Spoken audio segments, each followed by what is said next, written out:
Welcome back to CFO Weekly, where we're talking with financial leaders about how to build efficiency in their teams, create time for strategy, and ultimately get results. With your host, Megan Weiss. Let's jump right in.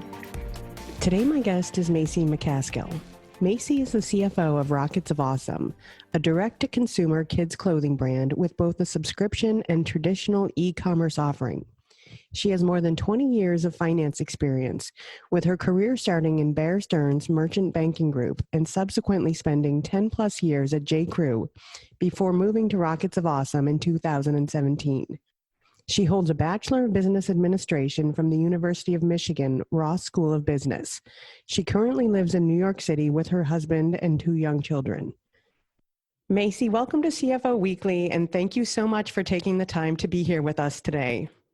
Of course. Thank you so much for having me. I'm excited to be here. Yeah, well, so there's no way to sugarcoat it. 2020 was a brutal year for most businesses, although the retail industry was hit particularly hard. The pandemic caused a massive shift in shopping habits, which translated into more bankruptcies and store closures than ever before. Retailers have had to rethink their strategies, examine their operations, and make hard decisions to survive. Rockets of Awesome is one such company. Macy, I'm really looking forward to hearing about your experience and advice for those companies who may still be struggling as we continue to try to navigate through these COVID times.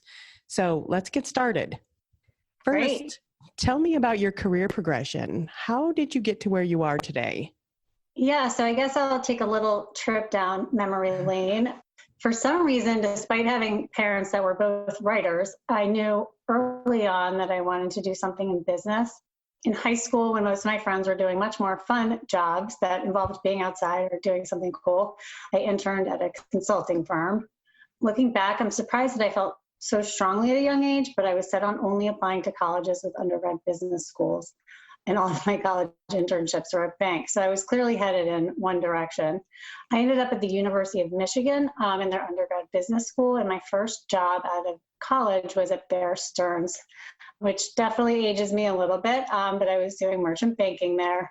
And my group was essentially the private equity arm of the investment bank, which was really interesting because instead of putting together pitch books, I was generally on the other side and receiving and evaluating the pitch books.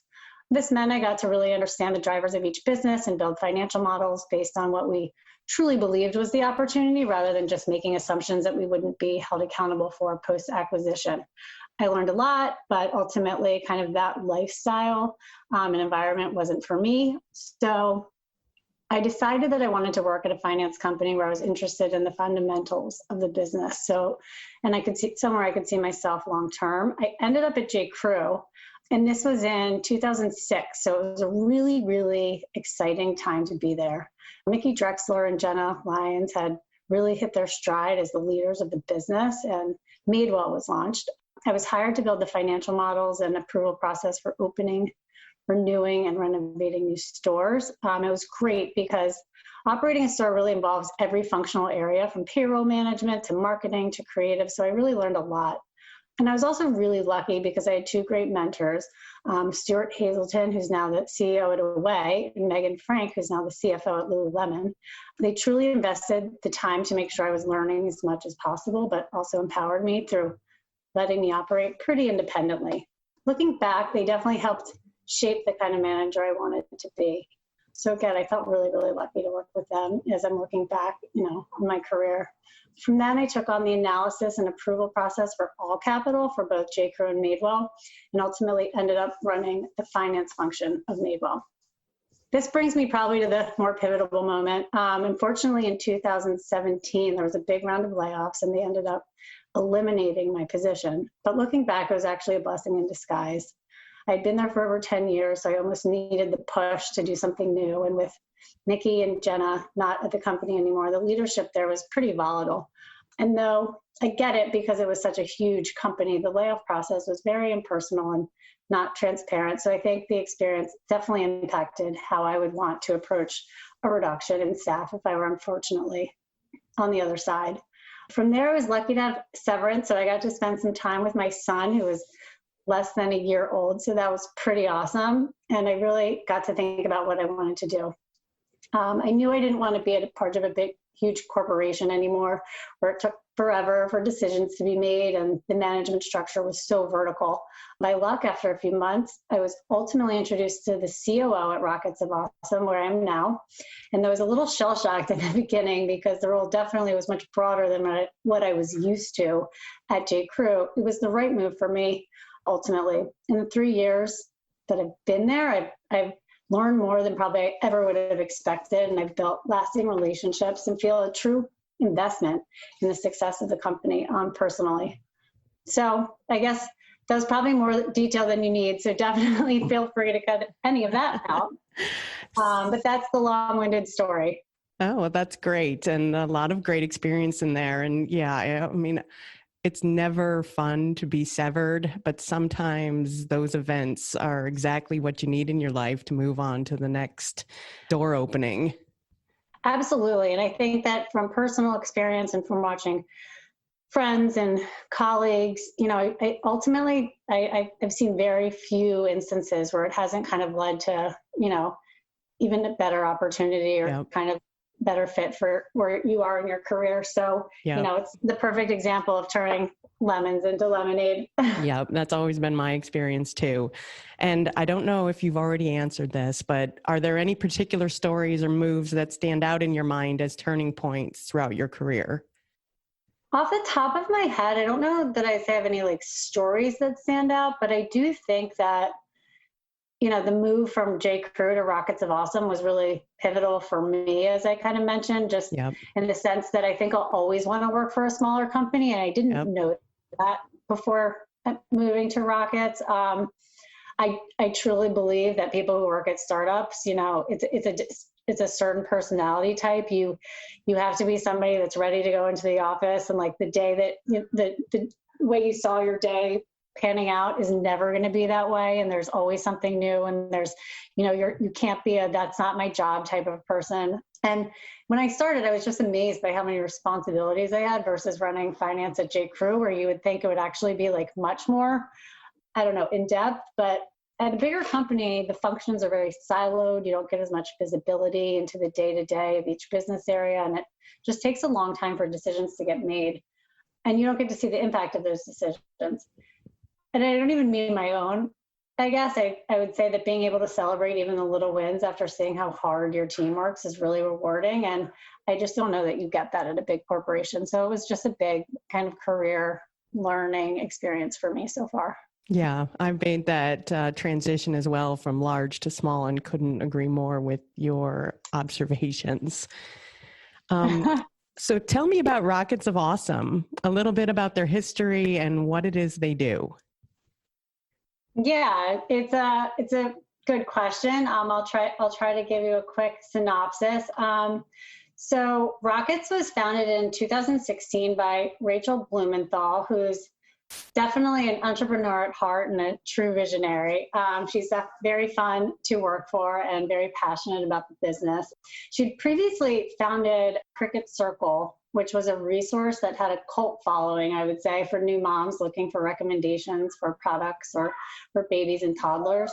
But ultimately, her learnings from the new parent community and being a new mom inspired her to switch gears and start a kids' clothing line. She really related to her followers that both the frequency of needing new clothes and finding fashionable clothing at a good price was really frustrating. She's definitely totally against gimmicky or trendy business models, and she's the first that will tell you that. But a clothing subscription for parents that simplifies the process of getting new clothes every season just makes so much sense.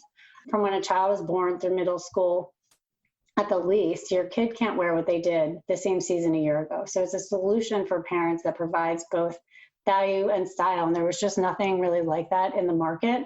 Even the few subscription businesses that, have started for kids are, wholesale businesses. And so that just means that the cost is that much more. And you're not truly building your own brand of clothing. It's just kind of wholesale at, sold to you in a different way. So the business was initially subscription only, where the parent fills out a quiz indicating their size, preferences from color to patterns to style. Are you sporty? Are you preppy? That sort of thing. how many items you want each season. And then the algorithm generates a box according to your preferences. And before shipping, we actually show you a preview of the clothes and give you the opportunity to swap out what you don't want. This gives parents a certain level of control and also is a huge benefit for us as it results in customers just keeping more. Customers keep what they want and send back what they don't. It's relatively low risk, but there is the incentive of receiving up to a 45% discount if you keep everything. In 2019, we opened up our e-commerce site to non-subscribers as a way to expand the pool of potential customers. We broadened our wholesale relationships and also opened our an experiential pop-up on Lower Fifth Avenue. It was a great way to not only sell our clothes, but just as importantly, showcase the energy and magic of Rockets of Awesome. To give you a sense of how special it was, there was a huge marshmallow pit in the center of the store that kids were just ecstatic to play in while mom and dad shopped. And then in the past year, though, as you alluded to at the beginning, we had to prioritize our digital channels and do not have our pop-up anymore, and kind of are not don't currently have any wholesale channels, but hope to get back to both at some point down the line. Yeah, well, my kids are approaching their teenage years now, but I wish that had been around when my kids were small, because I think that's an amazing idea. Yeah, it's, our customers are just like obsessed with the concept and the ease and the personalization. And, we seem to be getting it right based on keep rates that are, in the 80% range. So it's been really exciting.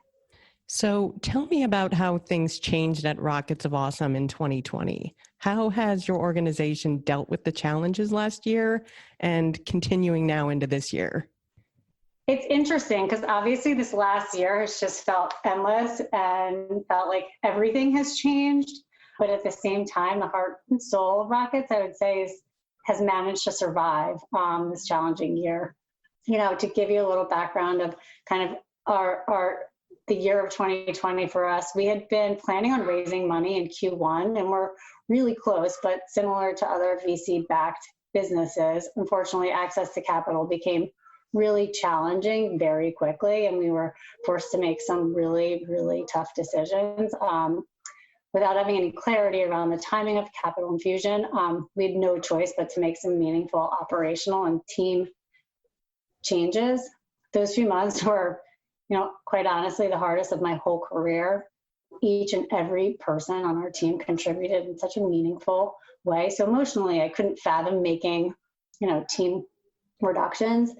But at the end of the day, in my role in particular, it's my job to make financial decisions that allow the company to survive.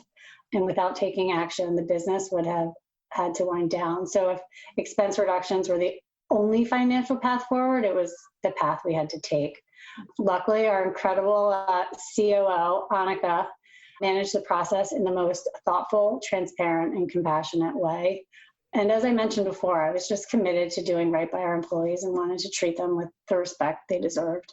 And so the moment we made the decision with the board, she was quick to take the lead on putting an action plan in place and communicate the decision to the team.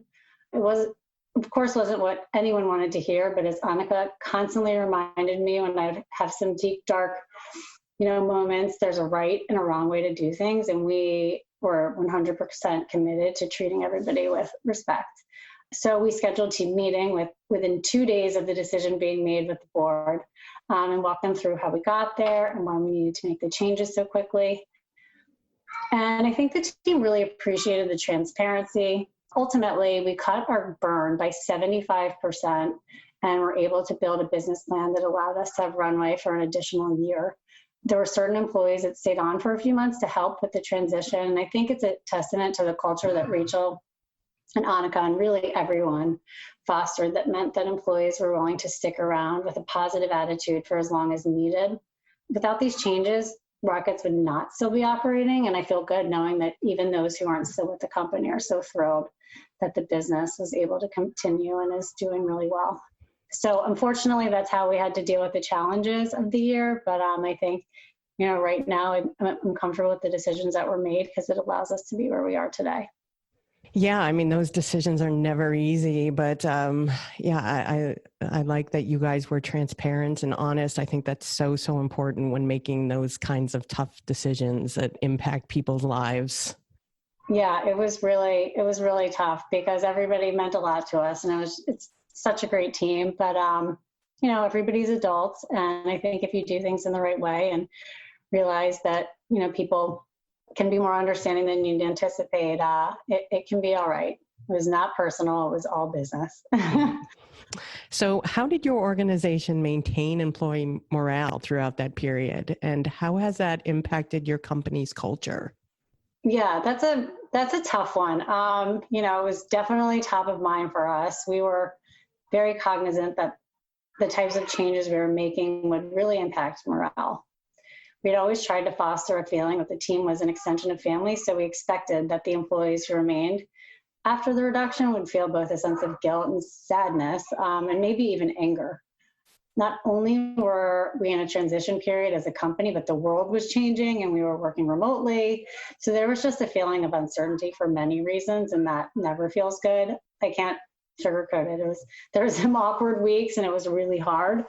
But I think the transparency and dedication to helping each employee find new jobs and providing generous severance helped us build trust with the team and maintain those relationships with those who had left.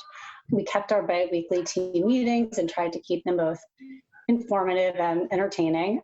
We continued our awesome committee, which is a group that is in charge of organizing non-work related activities and happy hours and games. And then I think, in terms of kind of maintaining morale and culture, I think most importantly, we made changes that promoted self-care and a work-life balance. For example, while we're working remotely, we've instituted mental health Fridays, which gives every employee paid time off every other Friday. We think it's just really critical to facilitate personal, me time during this crazy period. We also have deep work mornings 3 times a week where meetings aren't allowed to be scheduled for a certain period of time. Sorry, it sounds like my son is not getting the snack he wants. I don't know if you can hear that, but Sounds like my house. Just the times we live in. I know. And that's the thing. I know anybody listening completely, understands. Where was I? Oh, so yeah, we have deep work mornings 3 times a week where we can't schedule meetings. And I think this allows for everyone to have non-interrupted periods of time where they can truly knock things off their to-do list. And, I think most people really feel good about doing that. And then I guess one other thing comes top of mind, we're implementing walking touch bases to really allow for people to get away from their screens and have some fresh air. I think it fosters kind of more personal conversation.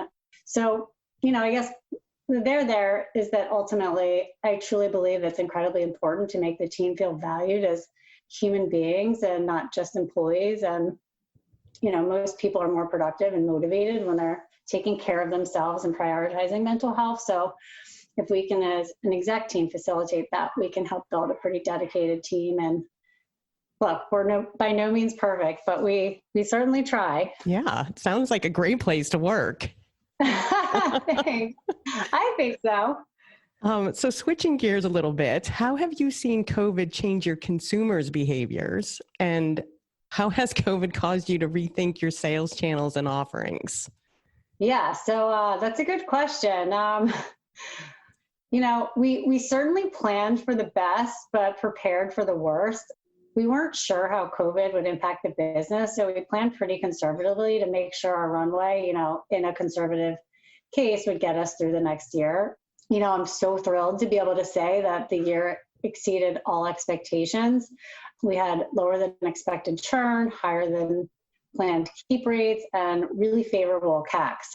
I think this truly is due to the shift in, consumer behavior. It goes without saying that customers stopped shopping in stores, so they had to explore shopping experiences that they hadn't previously been motivated to try. In addition, our target customer's lifestyle, our target customer being parents, has their lifestyle needs have drastically changed. Parents are now wanting more personalized solutions and just to simplify their lives. they don't have the time to sift through endless websites and wait for the big sales. So I think the convenience is really appealing. And I think in terms of how it's caused us to rethink our sales channels, I think, we're definitely confident that for now we're only, selling through our own digital channels, and will for the foreseeable future. But as I mentioned before, I do think that long term, there's still a huge opportunity for kind of a more experiential retail concept for us. The idea of having parents being able to go into a store that kids are excited to be in, that feels fun, that feels magical, that's not just kind of the offshoot of really the adult brand. So I think that, when the world gets somewhat back to normal, but I do think that kind of subscription and e-com is at the levels that it's going to, these levels are here to stay. Yeah. And that marshmallow pit sounded amazing. Oh my gosh. It was the best and the worst, because my kids would get so excited to, jump into it and swim around, and they made new friends, but then, they also didn't want to leave. So, but it was really fun. It was very cool to watch kind of how all of the customers really loved it. So without having a crystal ball, do you think that some of these changes in behavior will continue once life returns to normal? Oh, that's the $1 million question, right? I think the same way demand for subscription-based fitness and entertainment, among other categories, has accelerated with COVID. I think customers are much more comfortable trying solutions to make their lives easier. I would say that, of course, some people will be eager to get back to stores, but I think most have learned to manage their time in a different way and optimize for convenience. And this is something that will ultimately stick with them. It's kind of hard to move backwards. I, for one, will keep my Peloton and avoid wasting time going to front of gym. Certainly continue using at-home entertainment more than I ever did, versus getting a babysitter to go to the movies and spend money on overpriced tickets and popcorn. Sometimes maybe I'd go, but I really do think shopping and lifestyle habits have permanently been shifted. Yeah.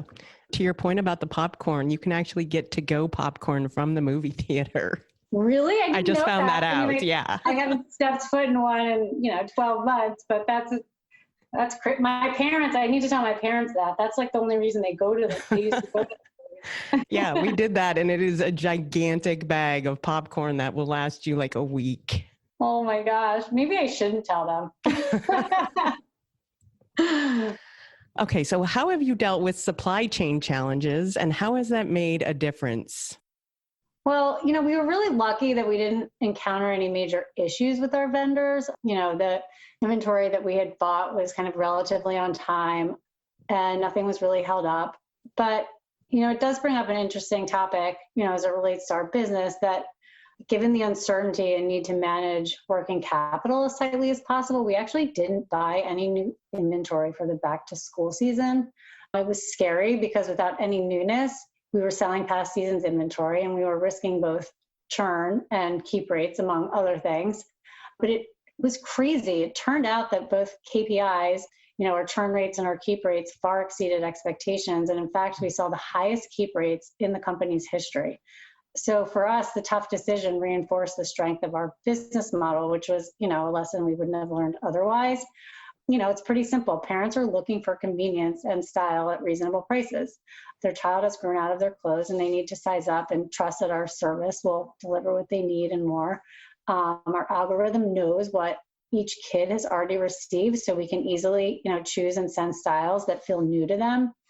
So validating this advantage of the subscription business was a huge unlock for us, as we can now feel confident taking bigger swings, knowing that if we don't sell every single thing we buy in a season, we don't need to put unsold inventory on sale, because we can sell it for, our expected price down the road, and just will ultimately reduce future buys and be in the same cash position if you're looking at the long-term view. So in the spring and summer, we actually hadn't seen the back to school results and therefore weren't comfortable placing a buy above plan. So this ultimately left a lot of opportunity on the table for us because we were so constrained by inventory this winter and essentially had to turn off our customer acquisition. So this forced strategy that we truly would never have taken this risk of not buying new inventory for a season really probably made the biggest difference for us as it relates to supply chain strategies of knowing that our carryover inventory can sell just as well as any newness. Don't get me wrong, I am so excited for a lot of new fun styles, this year, but it was a great learning for us that, COVID essentially forced. Yeah, definitely. And for companies still struggling to stay above water, where would you suggest that they start? What tough decisions do you think need to come first? First and foremost, I would say you always have to have at least a 12-month view of the business to make sure you aren't put in a position that you can't take care of your team and do right by your vendors. I think, that is pretty obvious. I think you have to be able to kind of have the foresight to know that, you might have to make a decision today that is based on what things look like in 12 months. I think it's different for every industry, but if the obvious low-hanging fruit of cutting unnecessarily travel or eliminating the nice to have expenses, the areas you really need to take a hard look at are marketing and headcount, because they're generally the largest line items on your P&L. You really have to ask yourself, what is the bare minimum team size we need to continue to operate, even if it means eliminating certain channels that maybe have lower volume and that you were thinking of for long-term growth, but that aren't paying for themselves at that time. It can be really scary and hard to imagine operating with a smaller team, but we definitely learned this year that you'd be surprised at how many employees step up during challenging time and how much can get done. And then I think the second piece is, looking at your payback period for marketing spend and making sure that LTV CAC ratio really makes sense. If your payback is more than 9 to 12 months, you really need to pull back and hopefully get by with repeat customers and pivot to a business model that will allow you to raise money or gives you a path to profitability. Gone are the days where investors are supportive of growing at any cost, fortunately or unfortunately for CFOs, but investors need to know that a business can, at some point within a reasonable time horizon, use profits to invest in growth. So I think those two areas are really where you need to make sure you're spending appropriately. And as we start 2021, what is keeping you up at night? Other than the state of our political climate, just kidding. Didn't want to get into that one. I would say honestly, continued CAC stabilization. I think it's, for a company at our stage, acquiring customers at reasonable CACs is just so critical. Luckily, I really believe that we made some changes to pricing and messages and added additional convenience features that will help keep costs where they are. Not to mention that we're launching Baby, which I think will also have beneficial implications to CAC and LTV. But I think that's the one area that you can't, control as much as you'd like. And lastly, what's been one positive change that came out of 2020 that you would like to see carried forward into the future? I think two things come to mind. I'll make this short and sweet. I think number one, just focus personally on a work-life balance and also make sure that you're facilitating that for your team. And then probably two, just willingness to take risks. You learn the most by taking those risks. And so I think we were forced to do that in 2020 and had some really, really great learnings. And, I want to continue being able to do that, this year and into the future. Yeah. And to your first point, we have so much more time on our hands, but at the same time, it's so hard to leave work behind when work is at home. Exactly. That's the thing. There isn't that natural break between home and work. And so you have to actually genuinely make an effort to create that balance, or the lines are blurred and it can be a slippery slope. Macy, thank you so much for joining me today. Of course. Thanks for having me. It was an honor. Yeah, I've enjoyed speaking with you and getting your perspective on the importance of acting quickly, making tough decisions, and becoming more agile. And hopefully 2020 has left Rockets of Awesome in a great position to tackle the future.